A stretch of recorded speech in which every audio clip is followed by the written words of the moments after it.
Funding for New Mexico in Focus provided by viewers like you.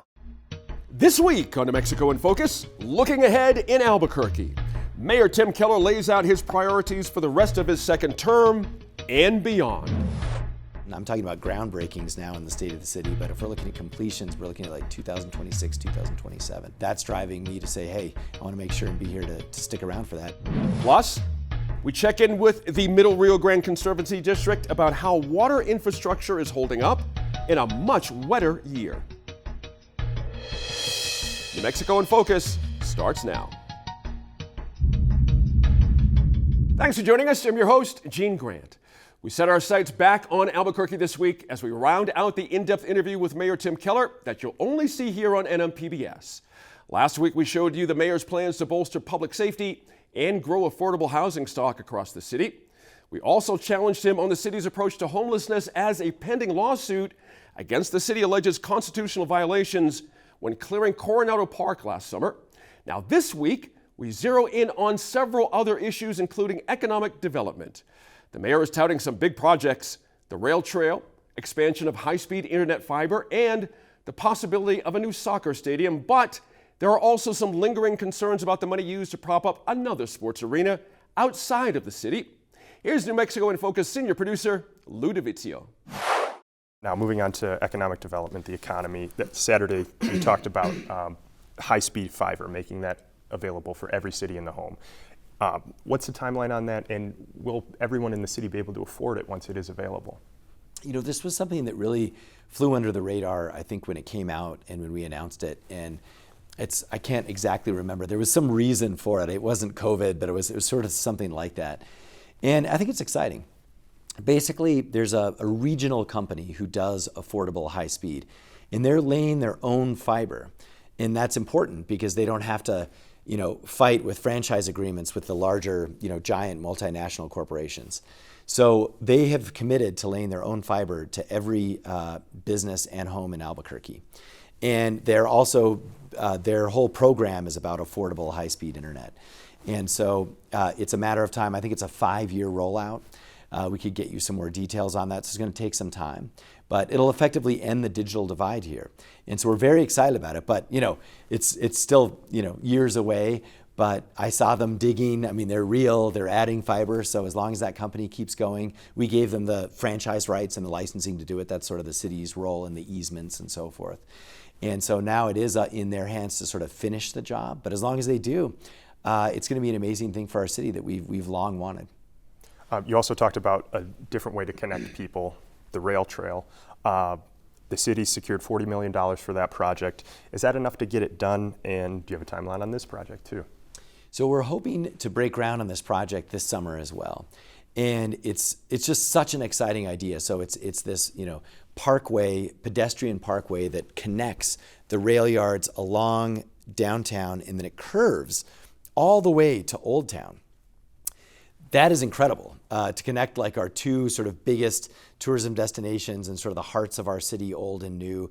And the idea is, of course, it's along a railroad track, which is why it's called the rail trail. But that project basically roughly has 8 phases. We have enough funding for 4, and 2 of the phases are going to start this year. So that's sort of the answer to your question. But the whole thing is going to be a long-term run. But we're going to start it, and again, getting half of this done is also an incredible thing for our city. It's something we never thought. This idea, by the way, is also like 30 years old, I think. I've seen a lot of proposals on this. And no one could really sort of put it together. And for us earlier this year, we got some funding from the governor, we got some funding from the federal delegation and from the president's office and the Department of Transportation. And then we also worked out some easement and rail issues. And, all of a sudden it's ready to go. Now, on the environment, the Water Authority has pushed back against the Air Force for its contamination for the decades-long leak at Kirtland Air Force Base. The city's been silent, at least publicly, on that issue. Are there conversations that we don't hear about, and does the city consider that cleanup a priority? Well, it is all through the city member is half the Water Authority. So in this situation, we just work through the Water Authority, and that's a joint board of city and county. So from our perspective, there's no difference between the Water Authority and the city. That's what they do for the city. And I worked on this back as a state senator, and nothing is adequate till the plume is dry. And so I know it's been through ups and downs with different administrations out there. But I think the Water Authority, at least, has been a steward of this project. The state also has played a key role, and I think that's one area we could maybe use a reinvigoration of what the state protection did. Ironically, it was the last administration was very firm on this issue with the Air Force, and they have much stronger tools than the Water Authority. This is not even close, and so it's something we may need to sort of resuscitate those discussions as well. Now I want to shift quickly to sports in the Albuquerque area and stadiums. The city's Inspector General found that Albuquerque's Parks and Rec Department used taxpayer dollars from Albuquerque to pay for the Gladiator Stadium project in Rio Rancho. What do you say to citizens here in Albuquerque about their money going towards an attraction outside city limits? Well, two things. First, it was just because of the pandemic. It was never supposed to go to Rio Rancho, and it's actually moving back. So, what happened, remember, Tingley was being used for shots and vaccines. So the team moved to Rio Rancho. And so that's how it happened. No one ever wanted it to go out there. And so also we are bringing it back. So I think this issue actually goes away pretty quick.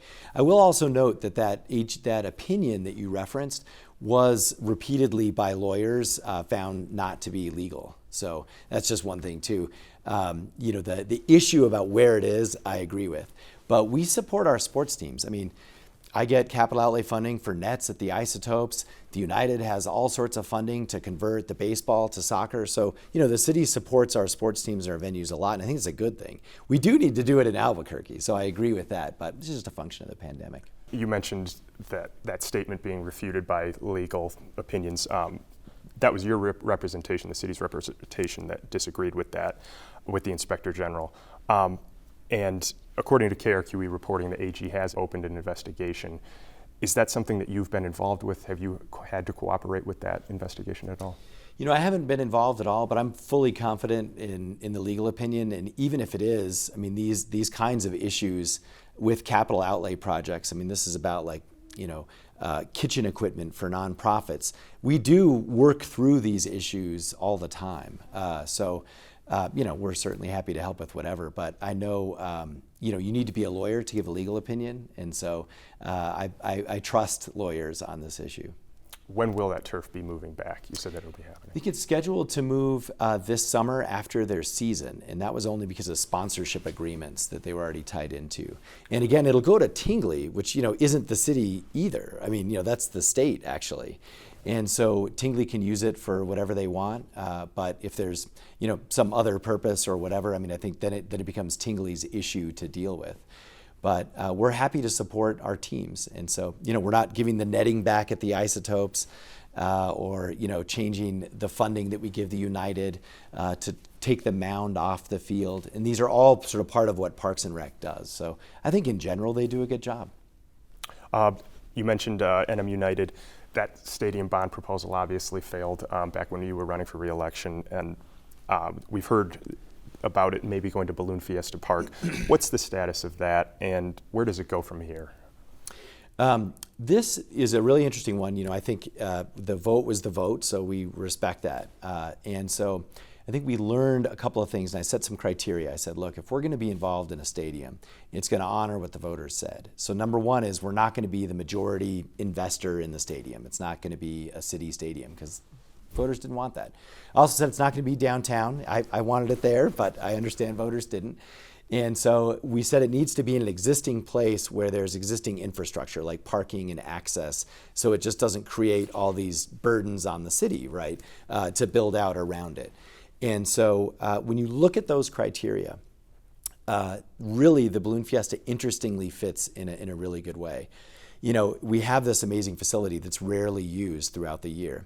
And we can actually do it. There's a pocket, which is, you don't even really think about it, but when you drive down into the Balloon Fiesta, that's where it would go, meaning that it's right under the power lines. So it also won't affect ballooning. I mean, my first answer was that people are like, why, what about balloons? And I was like, well, when you put it under power lines that are higher than that, like the balloons already know like they can't go there. So it doesn't interfere with Balloon Fiesta.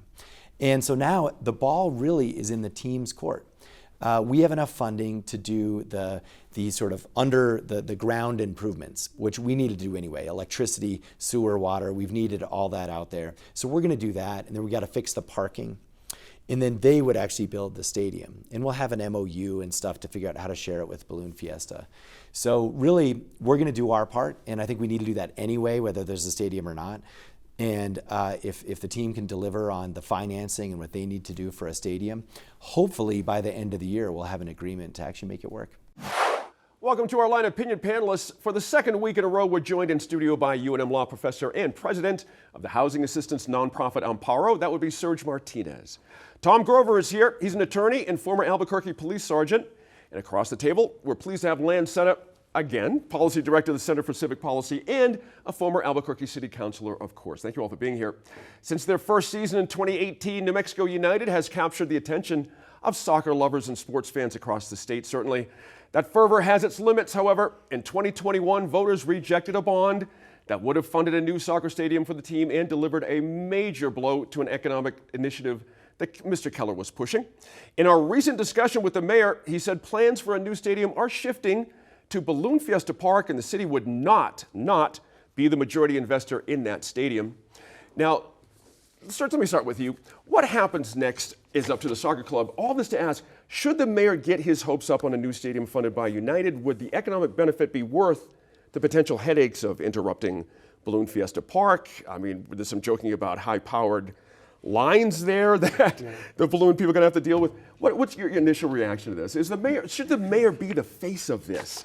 Is probably my inside question here. I mean, look, I'm a big fan, Somos Unidos. Sure. But I think stadiums are almost never a good deal economically for the cities that they're in, right? Especially if the city ends up paying for it, right? There's all this talk about generating income and whatnot, but that's money that the people who live here would just have spent on something else. It's not new. People aren't going to be flocking from out of state to come watch United games, although much as I wish that were different, right?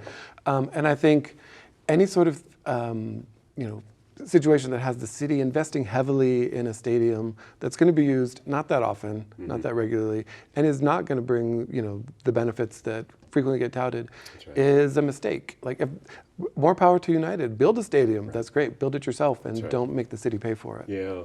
Tom, interestingly, the play all along has been this retail attached to it, certainly. The developers want to get in on that and kind of make some money outside these 17 home games a year, which are not going to really do much for economic development here.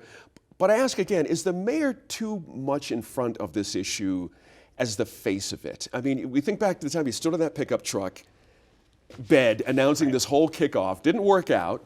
Is he stuck with this now? Is this his folly? Yeah, it's a trophy project that he wants to be able to look back on and say, I brought this soccer stadium to Albuquerque, and as Serge said, most of the time it sits there empty. I mean, the reality is if he approached the housing issue with such a public-private partnership momentum that he's putting in for the soccer stadium, maybe he'd have something that would be more reflective of an accomplishment rather than an empty stadium. Good point there. Councilor, one of the city's next big projects, is the rail trail. It came up a lot, certainly during the speech. A 7-mile loop, in case folks don't know, that would connect nearby neighborhoods. Mr. Keller says the city has secured funding for 4 of the 8 phases. There's a lot of phases here. Work beginning this year. This idea has been around for a while. I'm curious, is the mayor again putting too much into this as a fix for our economic development here? Well, I think it's just another shiny thing to go after. I think a lot of our communities have mixed reactions to it in terms of, what are the needs and things that the community actually want. And right now, because we're facing so many of these issues of access to housing, access to food, and more things relating to education, then I think it's kind of a mixed issue. Is this that thing that communities are asking for? Or, as the stadium issue too, when I was on council, the top concern that so many of my constituents and community members were voicing was like, look, we're facing so many of these issues. Let's think and reinvest into these areas. Let's invest into our youth and our communities and things that can really help our communities thrive, whether it's accessible transit throughout the entire city, not just downtown and surrounding areas. So, we have much of the west side that, again, lacks so much of these infrastructures, access to public transit. I think bolstering a lot of that is what community has been asking for. Yeah. One more rail trail here in terms of economic development. Some hope that the rail trail could put the city in more of a leadership role for taking care of the Bosque and the Rio Grande. Is that a reasonable goal if this project goes through?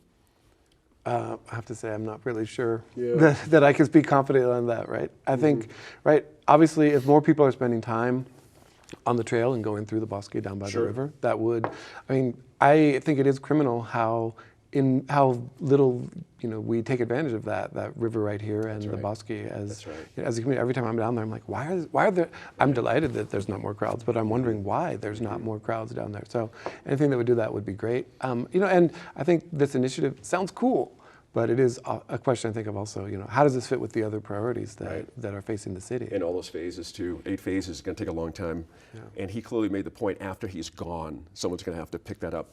Tom, another stadium has been in the headlines after the city inspector general found Albuquerque's Parks and Rec department used taxpayer dollars for the Gladiators Stadium and Turf project in Rio Rancho. And when our guy Lou asked Mr. Keller blamed the pandemic, saying Tingley Coliseum became a vaccine facility, and that's, blah, blah, blah. That's why that happened. Any sense of any wrongdoing here? Or, his answer made some sense. There was a move, out of Tingley. They're going to play up there. It's not permanent. But the Inspector General had a different opinion about it. I think the mayor misrepresented the facts. I mean, the Gladiators' last game at Tingley was in 2019, before the pandemic. And the appropriations went to the legislature in 2021. Right. So, his representation that this was a consequence of the pandemic is not accurate at all. What do you make of the city's lawyers say the Inspector General had no right to issue a report, saying they lacked the legal credentials to give an opinion on the matter? I think it's pretty clear this administration is totally phobic to any transparency and any, whether it's internal review or external review, and for them to attack their own IG. And someone who is incredibly well qualified is a disservice to the IG. That one took me by surprise as well. Tom, kick us off on this one. I want to get opinions from the entire table on this. The mayor mentioned the city has a contract, I want to talk about that in quotes, to expand high-speed fiber to every home in Albuquerque. Just gotta breathe that in for a second. High-speed fiber to every home in Albuquerque. When you're talking, it's $500,000 a mile to drag fiber somewhere. What did you make of that proposal? I think it's overreach, and it's something that we've heard from various city councilors and various administrations over at least the last 10 years. We're probably in a better position to enjoy something from Starlink with Elon Musk's company rather than realizing fiber optics locally. Right. Hopefully better connection than that DeSantis thing they tried yesterday, that's for sure. That was pretty funny. Your ex-district, a lot of those folks could use high-speed fiber to the home. Maybe not a bad idea for certain parts of the city. Right, but again, it's like the west side and much of the west side, and just the growth and how much it's expanded. The fastest rate I can get at my home on the west side is 44 megabytes per, which I'm sure folks will be reaching out and giving me some quotes, but that's the fastest I can access. And when it comes to the pandemic, it really highlighted the inequities of access to the internet, and more importantly, the information. So I think that the need has always been there. And this is something that we've been talking about through our state and as a nation, and actually getting federal funds to build out some of this infrastructure. The need is there and has always been there. However, I think that, again, we have to think through for the whole city and not just certain parts of the city, such as central downtown, right? And so I think for surrounding areas and communities, it's something that we've been asking for quite some time, especially myself. But it will be, seen. Sorry, it's like the everlasting gobstopper of Albuquerque, this idea of getting connectivity to every home. But no one ever talks about how much it's going to cost, what the monthly fee is going to be, if there's going to be a break for low-income people. I mean, nobody talks about these details. Does this seem, in your gut, does this seem viable, doing something like this? Well, it sounds challenging, and everything that comes with it. I will say it'd be easier if we had a more density-focused city. But I will also say, this is another one of those things that, fiber optics may not be the answer, but we have to think of connectivity like plumbing, like electricity, right? It's no longer this sort of add-on or luxury that what you're saying is someone in the government has to run it. If that's going to be that way, someone needs to make a profit the other way. Right. So there may that may be the answer, right? Or some sort of some sort of visionary approach to it that doesn't involve let's hope the private sector can solve this once again. Right. But I do think, I applaud this continued recognition and desire to make this a reality, because it's no longer optional to participate in American and global society. This is not a new idea. You recall then City Councilor Eric Griegos wanted to have wireless to every home in the city and had a company lined up. They said they could do it, but then they figured out they couldn't do it. It's very hard to get connectivity around here. It's not an easy thing. Not a bad goal, but should our expectations be just reconfigured here, perhaps? I think they need to, I think they need to modify the expectations and talk about implementing it in installments. Right. And focusing on those areas of the city that are in most need versus, the Northeast Heights or the far Northwest or things like that. Because that's always how it goes. It rolls out for those folks first because they can afford it, and you build up that income, and then you start thinking about folks, how you flip that to difficulty. Thank you guys so much. What a great panel. We'll be back here in the table in less than 20 minutes for one final discussion about our interview with Mayor Keller. People can like me or not like me, but I think it's pretty clear in this town, the mayor is held accountable for everything, from the weather to behavioral health, you name it. So that is important because we elect the mayor and we get to choose the mayor. So when you have a city manager, it's a very different setup. And also look at reform. In that situation, the police chief would report to either a committee or an unelected leader. And so I don't think you could do things like actually work on reform.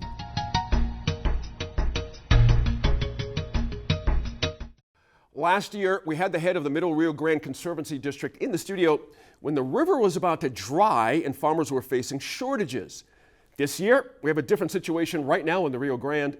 Our Land's Laura Paskus talks with Jason Kasuga about what farmers can expect this summer, how the valley's infrastructure is holding up, and how a changing climate makes dry years and wet years alike more challenging. Jason Kasuga, thanks for joining me. I'm happy to be here, Laura. Thank you. So we were here almost exactly this time last year. Farmers were facing shortages. We were looking at an impending dry river. What's the situation this year? Well, Laura, what a difference a year makes. I think anybody in the Middle Valley and in Albuquerque can take a stroll to the river and just see that we're, in many instances, bursting at the seams. It's just, I think it speaks to the crazy patterns that we see, one extreme to another. Because you're right, last year we were talking about how dry it was going to be and the possibility of Albuquerque drying sections of the river, and that happened. And now I think we have an outlook where large sections of the river won't dry this year.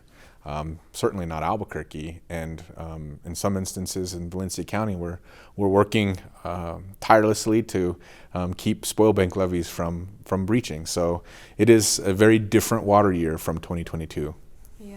So are we at the end of snow melt? Kind of. Oh no, I think what we can see is that we're probably going to have significant water in the river and overbanking up until probably early July. I expect most of June.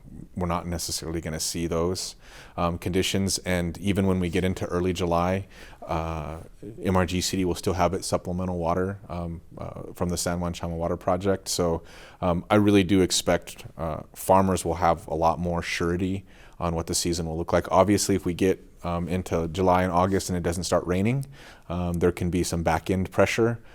But I just feel like we have a lot more confidence we're going to have plenty of water to get through the season, and there may be some scarcity towards the end. But if it rains, we'll probably be flush with water most of the year. Mm-hmm. Yeah, so the NRCS, which puts out their forecast, they mentioned, things are looking great right now, but low initial storage combined with predictions for a hot summer could make for a difficult end of season for farmers who may end up mostly dependent on monsoonal precipitation. What does the district recommend for farmers who, are flush with water now and, maybe have to think about late in the season? Well, I think one of the things I'll often get questions, Jason, and they'll ask me a crystal ball question. What is it going to be like? And I really try to stay out of telling farmers how to farm. In some instances, I have some farmers that get frustrated when I share weather data because that can be a pessimistic view, and at the end of the day, we don't exactly know how it'll turn out. But what I think that we do is we take the best available information that we have. We show it at every board meeting that, hey, this is what is coming out for weather forecast, probability of precipitation, those kinds of things. And then when we always end on what water we have, the district will do everything we can to route it efficiently to meet all of the missions that we have, and irrigation being a prominent one of those missions. But and I think that's all we can realistically tell farmers. Right now, if we had more storage, I think we could provide more reliability and project more. But the only storage that we are going to have is our supplemental water that we get from the San Juan Chama Water Project. And we're going to have, I think, around 20,500 acre feet, so that's not an inconsequential amount. So I think there's reason to hope that you may be able to, with that storage, we may be able to bridge that late season gap. And I don't think it's whether the monsoons will show up, it's just to what degree. Yeah. We're going to get some rain likely. It's just, are we going to get it like we saw it last year, which we had significant rain. So it's really difficult to predict, and in many instances I probably get myself into trouble when I try to over predict it. And so that's kind of the general tact I use when I talk to the farming community. Yeah. So right now it seems to me the river is full, the ditches are full in my neighborhood, lots of fields are full. But people see water flowing past sometimes and think, that water's going to Texas and it should stay here. Can you clarify what is happening when we see water going past? That's a great question, and I really do appreciate the opportunity to talk about it because there's so much misunderstanding. So New Mexico is part of a water sharing agreement with Colorado, Texas, and New Mexico. Obviously, New Mexico being in the middle, Colorado is above us, Texas is below us. And that agreement was long before our time. But it outlined the parameters by which users along the Rio Grande would recognize historical use and then share water. And so the water that we see going by us is the amount of water that should be getting and hopefully getting to Elephant Butte to be counted towards New Mexico's contribution to the compact. It's frustrating at times for me to hear, I think, Middle Valley constituents talk about, no, maybe we shouldn't comply with the compact, or no, this makes us angry, because we as New Mexicans benefit from Colorado, who strictly enforces water use up there, so that compact water that is supposed to come into New Mexico comes out of Colorado and comes to New Mexico. So we as New Mexicans benefit from a strict enforcement of the compact. And I think it's right, and we wouldn't have near as much water as we have right now if that didn't happen, for us to then consider the agreements that our state made in ensuring water goes down and meets New Mexico's compact requirements. And at the end of the day, many folks say, hey, this is Texas, but the Middle Valley's requirement for the compact is Elephant Butte. Does some of that water go to Texas? Absolutely it does. But the first users of water that comes out of Elephant Butte are New Mexicans. It's Doñana County, it's the Hatch, it's that Mesilla area. And does a portion of that water have to make it to Texas? Absolutely. But there are New Mexicans downstream of Elephant Butte and north of the Texas-New Mexico state line that rely on that water as well. And we as the Middle Valley and New Mexico, I think the highest order of water management infrastructure that I can use and that the state can use comes with being in compact compliance. And that's the ability to store water in northern New Mexico. So not only are we meeting our obligation to the compact and supplying water to downstream New Mexicans and Texas, but it also gives us water managers flexibility, because we can store water in northern New Mexico when we're in compliance with when we're in compliance with the compact. And so I recognize that's frustrating, but it is the agreements and the law of the land, and it's important that we understand the degree at which the compact can hurt us if we don't comply, but then also the degree that the compact helps us when we do to be able to store water. Yeah. Okay. How, with these high flows and the ditches full and canals full, how is the infrastructure holding up in the district? So the infrastructure is another growing concern and complicated conversation. The district is, we're coming up on our 100-year anniversary. We're in the stages right now of prepping a celebration of the 100 years of the Conservancy Act being passed, and then looking at getting together and honoring the 100 years that the district has existed in 2025. So the Conservancy Act was passed in 1923. The district came into existence in 25. And so a lot of infrastructure is old. Some of that is approaching 100 years old, and some of it's approaching 50 years old because it was rehabilitated. And I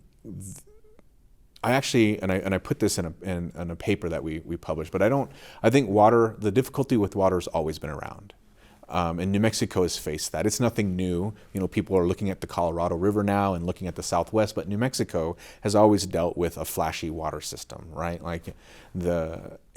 But what's happening now is some of this infrastructure is getting older. And even whenever I try, and even when the district has tried to push large amounts of water through some of this infrastructure, it's breaking. And we see that evidenced by the Corrales siphon. We as a community, this used to historically be agricultural land, but now we have urbanizing communities in and with, and that comes with roadways and roadway crossings. In Valencia County alone, I think we've had 5 pieces of roadway infrastructure. That's not even MRGCDs to maintain.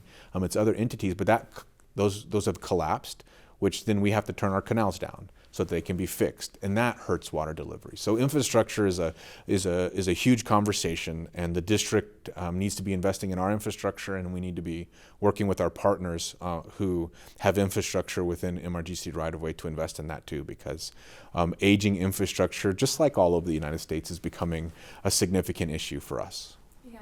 So scientists have for a long time talked about, in our warming world, we also see extremes.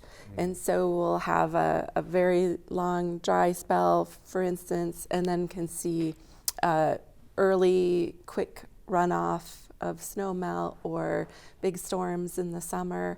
How, as the district ages, but as we understand more about what's happening and what's coming, are there ways that the district is thinking about sort of at scale changes to the infrastructure to deal with that warming world and those extremes?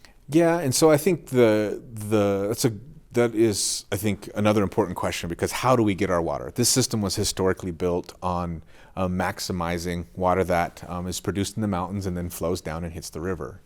And to a degree, we're always going to be that way, but we're also getting and have the potential to get more amount of our water from rain events. And if you're familiar, and I know the public is, about the way New Mexico gets rain events, it's not the Seattle kind of rain event where it just kind of comes in and hangs out and kind of gradually gives it to you, and you just end up with quite a bit of water by the end of the year. No, New Mexico comes in and we get these storm events that will last 45 minutes and drop 3.5 inches. And you either have infrastructure to deal with that and route it to the river, or you get flooded by it. And I think we're seeing that, especially in our rural communities. Obviously not as much in Bernalillo County, because Bernalillo County has invested in flood control. You have an AMAFCA here. In a portion of Sandoval County, you have SCAFCA, which are the Arroyo Flood Control Authority. So we do a lot of partnershiping with those entities. And I think in our rural communities, the district is having to explore that, because we have infrastructure that's being damaged by these storms. And there's a question out there, and I think a legal question is being asked by the way in which the district is litigated right now on, is our infrastructure meant for these monsoonal rain events, and should it be? And that's an interesting question, and I think I can see it from both sides. But the one of the core missions of the district is to move irrigation water, and so I think the best route forward is that there are entities that come in and we partner with them to create flood control facilities, and then the district becomes the way in which those flood control facilities are drained. And I think you see a model of that in the Middle Valley already, and again, both our partnership with the City of Albuquerque, Bernalillo County, AMAFCA, and SCAFCA. But absolutely, I think our rural communities and even our urban communities are going to have to invest more in those and maximize every drop that we get, because it's been a while since we've had a water season where we see the river like this. especially the length of time this has lasted. I think in 19 we had a pretty good snow year, but it came down so fast. I've been struck by the coolness of our spring and how long the water's lasting. One, it's been really enjoyable, but two, don't know if this will happen again next year. So I think we need to be investing in all those areas, both on MRGCD infrastructure, stormwater infrastructure, because when we get moisture and when we get water, I think we need to hopefully have the infrastructure in place to manage it the best that we can. And then hopefully that'll be enough water, but in some instances that still may not be enough water, and users may go without or have to use less. Well, thank you, Jason. I sure appreciate you being here today. Awesome. Thank you. Thank you, Laura. This coming Monday, Albuquerque City Council will vote on a plan that would give voters a chance to limit mayoral authority, shifting power to a council-appointed city manager. Now, if passed by council, voters would make the choice this fall. In the final excerpt from our exclusive interview with Mayor Tim Keller, Lou DeVizio asks if the plan makes sense in a city like Albuquerque and if the mayor will run for a third term. I want to move on to your relationship with council. 2 city councilors recently proposed a restructuring of sorts at the top of the city that, if passed, it would have voters decide whether or not to weaken the mayor's power, shift many of your duties to a city-appointed manager or council-appointed manager. What do you say to voters who would have to consider this in the fall? They haven't voted to put it on the ballot yet, but what are the advantages to the current system in your mind?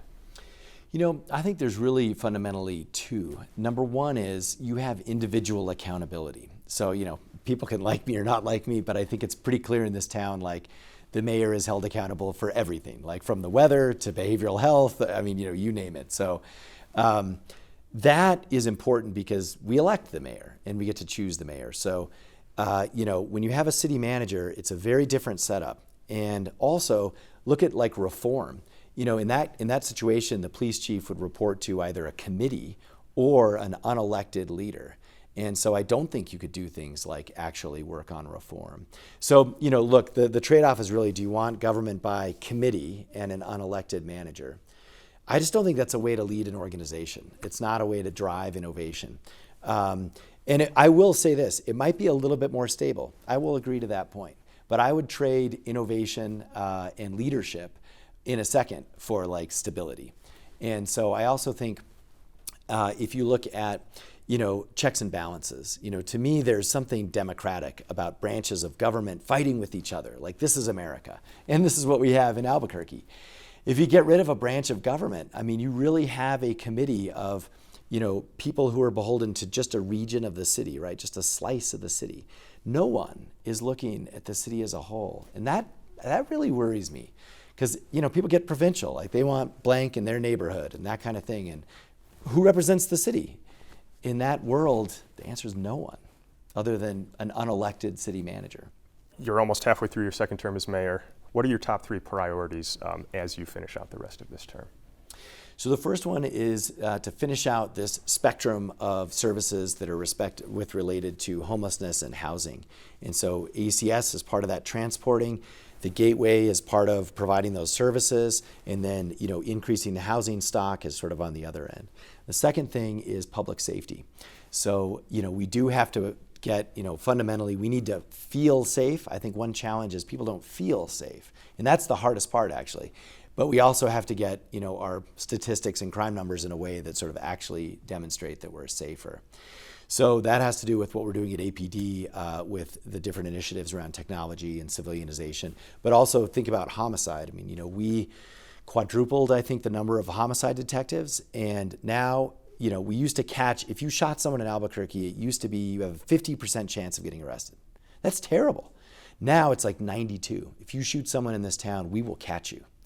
And so that sends a tremendous message about just the criminal justice system actually having a chance and functioning in Albuquerque. So that's the second priority. The third is really around built environment.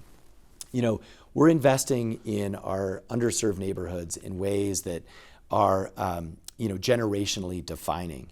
Whether it's, you know, new community centers, I think we're in 4 new or refurbished community centers, all in underserved areas. New library in the International District. We've added thousands of lights in historically ignored communities that literally didn't even have lighting. We've repaved all the roads in underserved communities. So we're really trying to lift up the parts of our city that need it most. It's really an equity-driven approach to built environment. So that's kind of the third piece. But part of that is the rail trail. I think that's something that actually hopefully will unite us all and connect us all across from all walks of life and some of our older, more challenged neighborhoods, and also be good for things like tourism and so forth. So those are, I'd say, the top three categories going forward. Are you going to run for a third term of mayor to help see those things through? That's certainly what I'm looking at right now. It's not a secret. And I think a lot of these things too, we're looking at completion. I'm talking about groundbreakings now in the state of the city, but if we're looking at completions, we're looking at like 2026, 2027. And so right now that's driving me to say, hey, I want to make sure and be here to stick around for that, and even getting out of the consent decree. Mayor Keller, thank you so much for coming here on New Mexico in Focus. You got it. Thanks so much. Welcome back to our Line Opinion panelists. We wrapped up our interview series with Mayor Keller with a simple question: are you going to run for a third term? His response, quote, "That's certainly what I'm looking at right now," end quote. Should we be reading that as a firm yes, Counselor? And does that color this year's State of the City address as more of a campaign speech versus a State of the City speech? What did you think of that? I thought it was interesting that the real focus was, the promise of us, the stories of us, and highlighting individual stories. And that's something that, especially for the Center for Civic Policy and a lot of the work that we do, we really try to amplify people's stories to actually get policy change. So this pivot to really more narratives of our communities and how policy impacts people is interesting. Although I think that, it's still, I think, early to say that he's going to be running. We have an election before us where a third of the council is not seeking re-election. So we're going to see a lot of interesting dynamics for this November and the next coming elections. So I think that that's kind of our focus at the Center for Civic Policy, is really thinking through and getting out the vote. Tom, State of the City addresses, we all know this. They're modeled after the presidential State of the Union and speeches. So we've got the State of the State by our governor. Those are required by law, by their constitution. State of the City events, it cost a lot. It cost some money when you watched it. Again, same question to the counselor. Was that more of a campaign kickoff, or is this really a State of the City address that we're supposed to lean into here? It was a festival. I mean, he markets it as a festival, and it's absolutely a platform for which he can launch his next campaign. And as so many other mayors before him have found out, becoming the mayor of Albuquerque is generally the last office you're going to hold. So unless he finds some opportunity in DC, he has no other options but to pursue being a mayor. And whether, that was, his quote unquote informal announcement at the State of the City speech, or, the pandemic book that he had the city through his One Albuquerque Fund, leverage out, it's pretty clear he's running for mayor. He has no other options. Right. Serge, Mr. Keller framed the argument for and against. I'm going to switch to the strong mayor in Albuquerque, giving up freedom of innovation and leadership for stability. And I'm going back to this idea that council just is discussing right now. They're going to talk about this early June, whether to get it to the voters. I'm interested in your takeaway on how the mayor reacted to this idea of the weak mayor proposal. Was he on the money here? I mean, he made some good points. Well, I think he's overstating the stability that we might expect from any sort of group of politicians that are also going to be subject to elections and voters, whatnot. Yeah. But I mean, I do think his response is one that I would expect from any mayor, because this is the council can and the folks who are pushing this can sort of clothe it any way they want and frame it how they want. But let's call it what it is. This is a bid for more power for the council to sideline the mayor.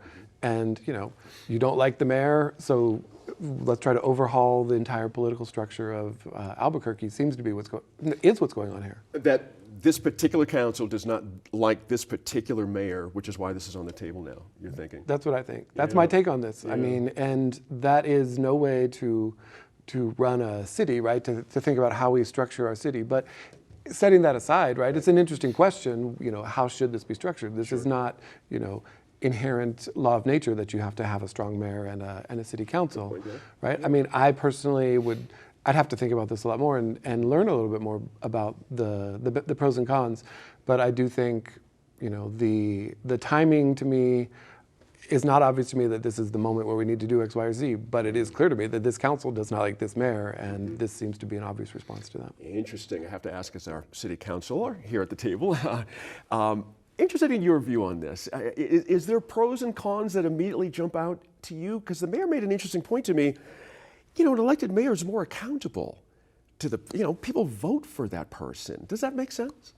I think it makes sense in terms of access to democracy and holding folks accountable. As the mayor was saying, we've had former electeds who felt that they were only beholden to the Constitution and not to whether it's the legislative body or to even their constituents. They just felt that it was the Constitution that they were following. So, we've seen adverse events through that process.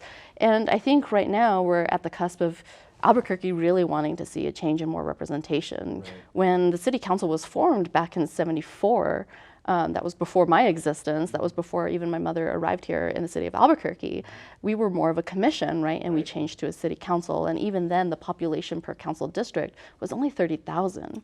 Now it's like 66,000. It's clear and evident that we need at least 2 more city council seats actually on the city council to have better representation for our constituents and our communities. Do you see you have to have a change of map, certainly? Is there any particular districts or 2 that could downsize a little bit to accommodate this, do you think?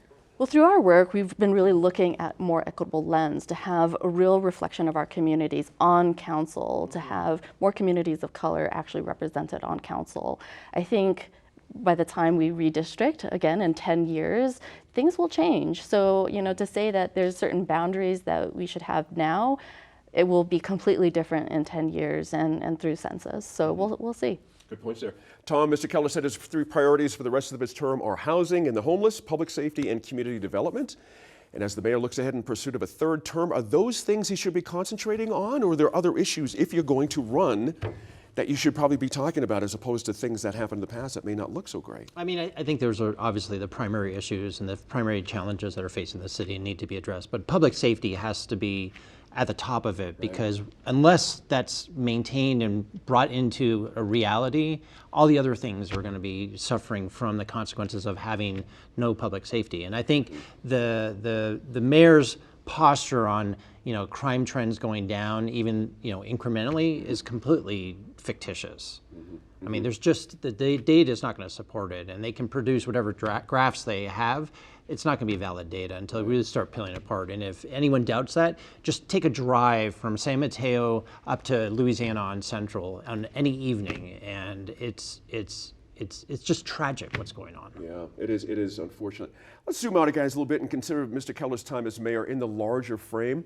I guess I'm looking for a bit of a report card or even a letter grade, and we can talk about this. But Serge, let me start with you. We've got a little bit of history to look back on, of course. Now we have something to look forward to, that the mayor has announced on our air that he is, in fact, running for a 3rd term.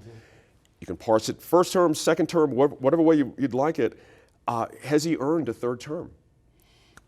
That is a big ask of me right here. I mean, frankly, I am a firm believer in term limits. I think, right? And you may say in this case, well, the pandemic, maybe we get a do-over, right? But I'm not sure I'm willing to go there, right? And I think,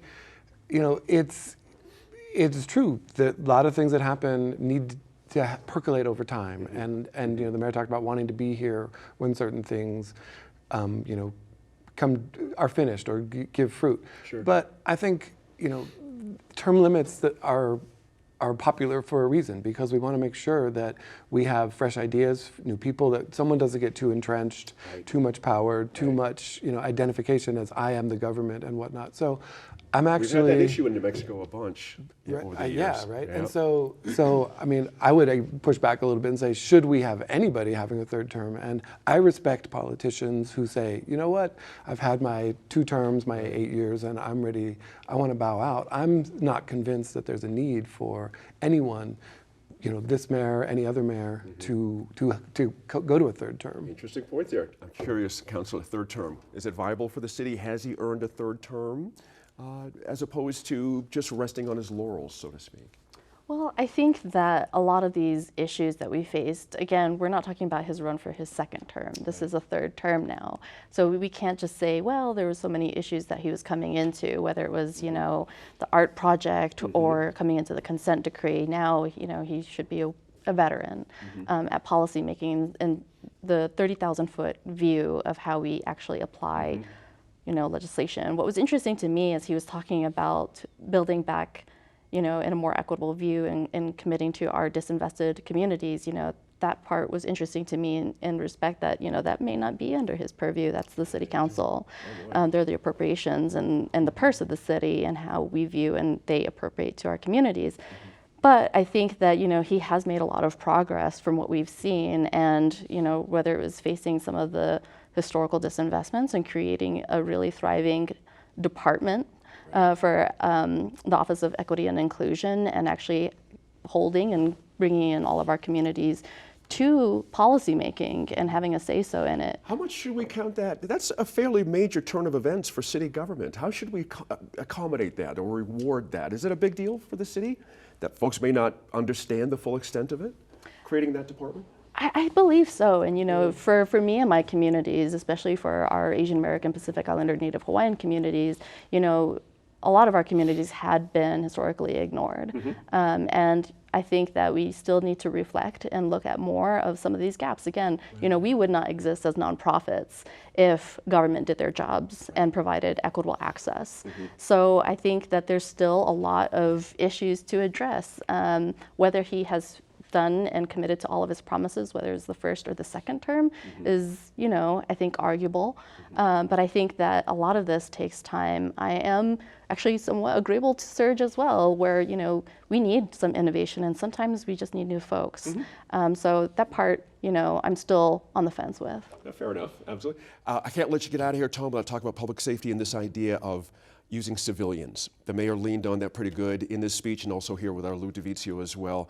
It seems to me there's a bit of a lit fuse here, meaning if things don't progress better using this civilian volunteer corps, where does that leave the mayor and his ideas as an ex-APD sergeant? How does that hit you?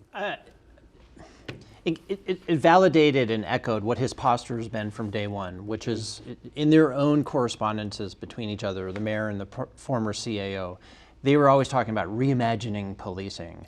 And, you know, this is what's happening with them, the civilianization of the police department and the automation of policing with all the traffic cameras, and they're playing around the ideas of having... You said tech's going to be a big part of the solution here, the mayor. And at the bottom line, policing is always about government services to people in crisis and suppressing, you know, the chaos so people can go about and enjoy their life, right? Are there places for civilians in police departments? Absolutely. Okay, absolutely. Police should be doing policing things. They shouldn't be doing administrative things. Can tech support officers' work? Absolutely. But I mean, we've gone through the red light camera issues and the civilian fines before, and you know, when you've got to install security systems to monitor the cameras because they're getting vandalized by people, there's no officers responding to those vandalism calls, that sort of speaks for itself. And then real quick, as far as the mayor's third term, I think it's real simple. Are we better today than when we were before when he started? And I think the answer is we are not better today, and he does not deserve a third term. There you go. Report card grade for the mayor, what do you think? D-. There you go. Hey, it's tough being mayor in Albuquerque. Absolutely. It's a hard, you know, we'll have to see how this goes. We were joking a little bit off air. If this weak mayor proposal passes somehow, what does that do to the quality of candidates who either run for mayor or run for city council as well? It's going to be very interesting. Thanks again to this wonderful panel, as always, for this week and for last week as well. Be sure to let us know what you think about any of the topics the line covered on our Facebook, Twitter, or Instagram pages, and catch any episode you might have missed on the PBS app, your Roku, or smart TV. What did he miss specifically in your view, the biggest takeaway that you would have wanted to hear that you didn't hear addressed by the mayor? Well, look, you know, we all want concrete actions. We all want to see, you know, certainly these policies being executed that are going to make us safe and improve public safety. And we look at our budget this last year that the mayor proposed. He's already proposed less than fewer officers this year than last year. The city of Albuquerque, the city council has continued to fund the executive staff, our city, by the tune of millions and millions of dollars, unprecedented amounts of money, more money than our city has ever had before. And yet we're still a dangerous city without a whole lot of results. And so the mayor mentioned what he called some concrete actions, talked about gun crime, enforcing gun crime downtown. We should already be doing this. I mean, that's not a new idea. He talked about large encampments, and I want to talk about small encampments and just the general safety of our streets and our businesses and people's homes. And in that regard, I don't think we're close come to solving our homeless issue, or really scratched the surface in that regard. And this mayor has had so much time to do that, all the money that he's needed, to be able to do that from this city council, and we've not seen any results. I want to thank Mayor Keller for spending a good amount of time with my colleague Lou DeVizio, and to Councilor Dan Lewis for his take on Facebook Live this week, as well as that wonderful panel to consider it all. Now, we learned a bit more over these last 2 weeks. The mayor officially plans to run for a third term, but in the meantime, the weak mayor idea lurks in the background. We have a vote on this in council in a matter of days. These are most interesting times when it comes to our fair city. Years ago, when then Mayor Marty Chavez liked to use the phrase Albuquerque is growing up. I can't help but wonder if we are poised for a generational growth spurt of some sort. It feels like it. As Councilor Davis put it, we are ready for results here and nothing else. Which brings me to the State of the City address itself. How are we to internalize the message? 2 weeks later, can you recall the main themes, the promises? Outside of internet to every home, I doubt it. Now, personally, the whole approach by the mayor and his team was a bit over the top on show business and a bit woefully short on new ideas. A pretty decent campaign opener, but to a business owner frustrated with break-ins, a mom in fear of safety for her children, the head of a neighborhood association run over with crime, they needed a whole lot more than what they heard. Thanks again for joining us and for staying informed and engaged. We'll see you again next week in Focus.